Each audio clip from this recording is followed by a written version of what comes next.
Olá pessoal, vocês que nos assistem aí, ó, através da plataforma Max Concursos, boa tarde, estamos indo para nosso terceiro encontro de Direito Constitucional, né, voltado aí para o concurso do INSS.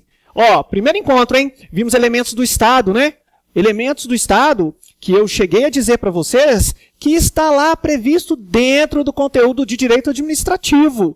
Ora, professor, mas o senhor não é professor de Direito Constitucional? Pessoal, sou eu mesmo, mas elementos, conceito de Estado, está lá em noções de direito administrativo pelo último edital. Podem conferir. Ah, professor, onde é que está o edital? Gente, vai no conteúdo programático lá do nosso curso que está no nosso site. Né? O nosso site é www.aprovarium.com, ok? O pessoal da Max Concursos, vai lá também, ok? No site do Aprovarium, afinal, pessoal, os cursos da Max Concursos são os cursos do Aprovarium, ok? Porém, no formato online. Então, tá lá, vimos, primeira aula, elementos de Estado, falamos sobre o conceito de Constituição, falamos de concepções de Constituição, estudamos a estrutura da Constituição também, né? Falamos do preâmbulo, falamos dos atos das disposições constitucionais transitórias, né? E agora, pessoal, nós estamos estudando o título 1 da Constituição Federal e os examinadores adoram cobrar o título 1 da Constituição Federal. Por que eles adoram cobrar o título 1 da Constituição? Por uma simples razão. O núcleo constitucional, que é o título 1, é o coração da Constituição. Todos os demais artigos da Constituição, eles devem ser interpretados à luz do núcleo constitucional, do artigo 1º ao artigo 4º. Isso porque eles trazem os princípios fundamentais da República Federativa do Brasil, ok? E aí, na nossa última aula, relembrando um pouco, nós estudamos o princípio republicano, não foi? Foi, gente? Falamos que o princípio republicano refere-se à nossa forma de governo, características, eletividade, transição de poder, mandatos temporários, princípio constitucional sensível, não é isso?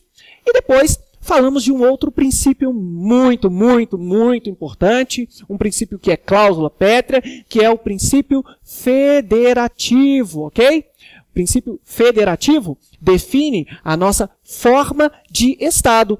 Pois é, o nosso Estado, pessoal, é uma federação, descentraliza o poder para entes autônomos. E é tão importante, tão interessante estudarmos todos esses princípios, porque vocês vão ver aí na aula de Direito Administrativo que os entes federados, por exemplo, eles compõem ali a administração pública direta. Mas isso é para a aula de Administrativo que vocês vão ver com a professora de Direito Administrativo, ok? Por hoje, nós vamos continuar estudando o núcleo constitucional, ok? Vamos continuar trabalhando os princípios fundamentais. Então, relembrando, vou posicionar vocês aqui, ó. 1, né? Vimos o princípio republicano. 2, vimos o princípio federativo. E 3, hoje, o que nós vamos ver? Nós vamos ver os fundamentos. Fundamentos da República Federativa do Brasil. Ok? Fundamentos da República Federativa do Brasil. São os incisos lá do artigo 1º, pessoal, muito importantes, cobrado também em prova. E o examinador, já de imediato, ele adora confundir os fundamentos da República Federativa do Brasil com os objetivos fundamentais da República Federativa do Brasil, que nós vamos estudar também daqui a pouco, ok? Mas o que vocês precisam saber, e aí lá vai uma dica para vocês decorarem os fundamentos da República Federativa do Brasil, é que todos esses incisos formam uma palavrinha esquisita, que é o sociediva plu. Os fundamentos da República Federativa do Brasil, e aqui é uma dica, formam o que nós chamamos de sociediva plu. Inciso 1. soberania. Inciso 2, cidadania. Inciso 3, dignidade humana. Inciso 4, valor social do trabalho e da livre iniciativa. Valores sociais do trabalho e da livre iniciativa. Inciso 5, pluralismo político. Ok? Estes são os fundamentos da República Federativa do Brasil. Ok? Mas o que são os fundamentos? Vamos lá, vamos no conceito aqui, ó. Conceito. Eu adoro conceito, aluno de cursinho adora conceito também, né? Conceito. Fundamentos da República Federativa do Brasil são os pilares.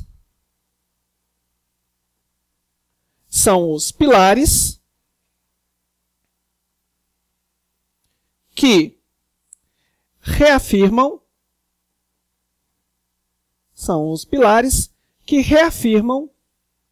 a RFB, República Federativa do Brasil, como projeto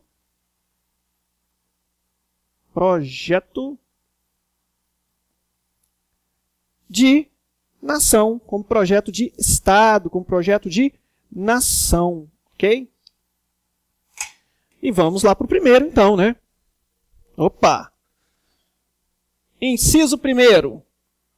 Soberania, ok? Nós já estudamos soberania, não estudamos? Quando falamos de elementos do Estado. A soberania aqui, pessoal, no artigo 1º, inciso 1º da Constituição, ela quer se referir à soberania na acepção externa. Ora,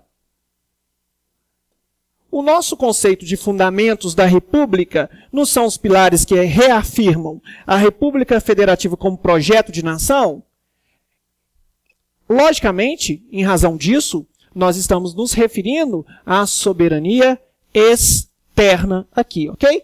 Mas, professor, quando nós estudamos elementos do Estado, o senhor falou que além da soberania externa tem a soberania interna. Já já nós vamos estudar a soberania interna. Mas, dentro da nossa Constituição, o inciso 1º dos fundamentos, quando fala em soberania, se refere à soberania na acepção externa.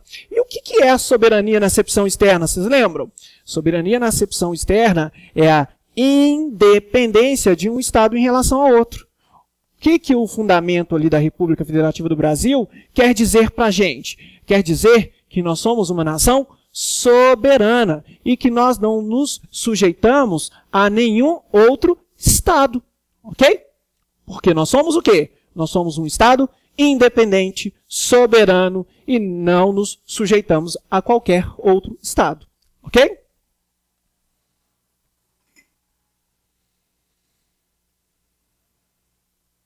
Soberania. 1.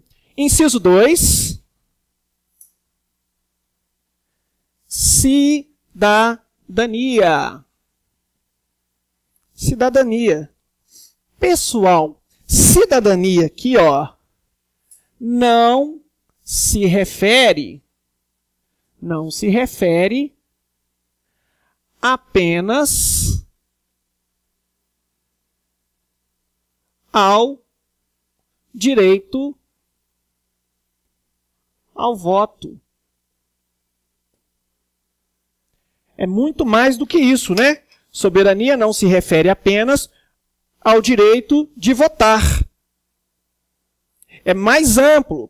Assume, anotem aí no cadernão de vocês, assumem a dimensão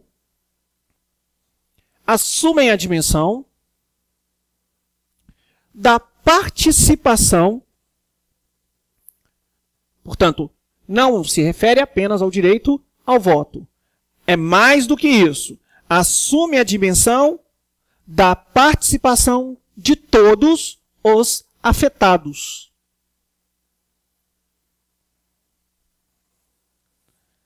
Assume a dimensão da participação de todos os afetados. Dos afetados, ok?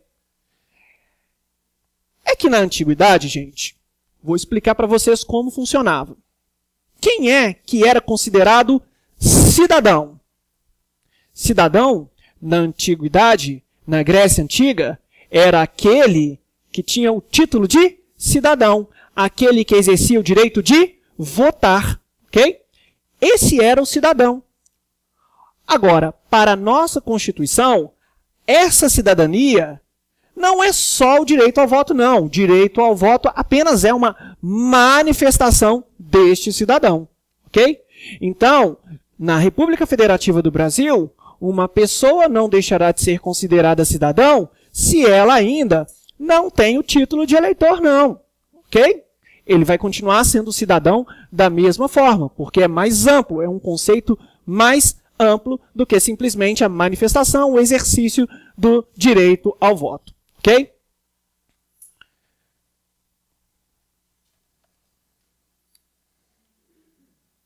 Agora o mais bonito, né, gente? 3. Dignidade humana.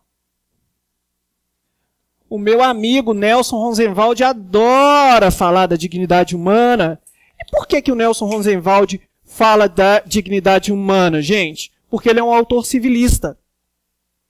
E olha só, por ele ser civilista, todos os institutos normativos da República Federativa do Brasil, todas as normas infraconstitucionais, e o Código Civil, logicamente, não fica de fora, devem respeitar a dignidade humana. Mas o que seria a dignidade humana, pessoal?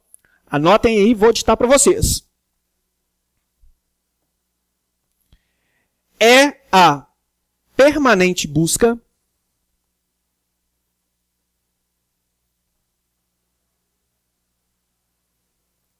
dignidade humana é a permanente busca do ser humano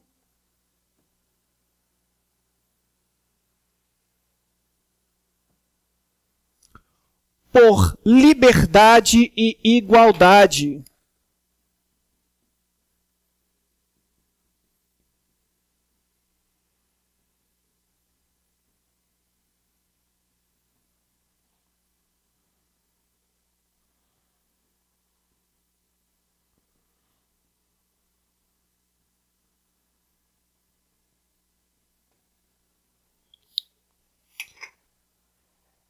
É a permanente busca do ser humano por liberdade e igualdade.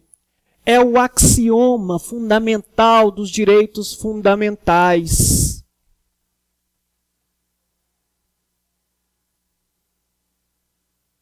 E por isso que se torna um princípio. Então, nós estamos estudando aqui, ó, pessoal, os princípios fundamentais do título 1 ao 4. E quando eu falo de fundamentos, esses fundamentos também são princípios. Então, nós temos o princípio da soberania, nós temos o princípio da cidadania, nós temos o princípio da dignidade da pessoa humana. Ok? O axioma é aquilo que define, que é mais importante. Ok? Embora, tenho que deixar claro, que não existe hierarquia entre as normas constitucionais, mas percebam que todas as outras normas constitucionais devem ser interpretadas à luz do núcleo constitucional. E é tão interessante falar de dignidade humana que ela justifica muitas coisas. Por exemplo, o que é dignidade humana para mim? É dignidade humana para você aí, aluno? Claro que não, né, gente? Dignidade humana, por exemplo, é eu ter a liberdade de ter a minha crença, independente de qualquer convicção religiosa que haja. Ok? Então, se eu quiser acreditar em Umbanda, se eu quiser ser evangélico, se eu quiser ser muçulmano, ok? Isso também não é apenas um exercício da liberdade de crença que nós vamos estudar no artigo 5º, não. Isso também é o exercício da minha dignidade humana. Mas a dignidade humana também, ela, além de justificar vários direitos, ela complementa outros. E olha que interessante,